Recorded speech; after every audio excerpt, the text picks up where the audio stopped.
রাতে বাবার ফোনে একটা মেসেজ এলো।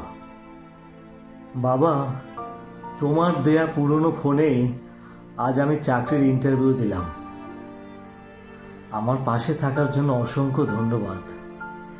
এখন আমি অনেক সফল, কিন্তু তুমি নেই। মেসেজটা আসলো রুহির কাছ থেকে, বাবার একমাত্র মেয়ে। 2 বছর আগে বাবা মারা গেছেন হার্ট অ্যাটাকে। রুহি তখনও স্টুডেন্ট ছিল। বাবা নিজের ওষুধ না কিনে মেয়ের পড়াশোনার খরচ চালাতেন।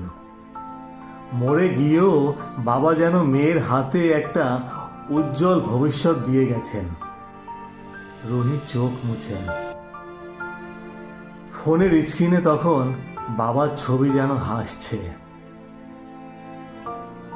বন্ধুরা, বাবা মা থাকেন বা না থাকেন, তাদের ভালোবাসা আমাদের জীবনে চুপচাপ আলো জ্বালিয়ে রাখে।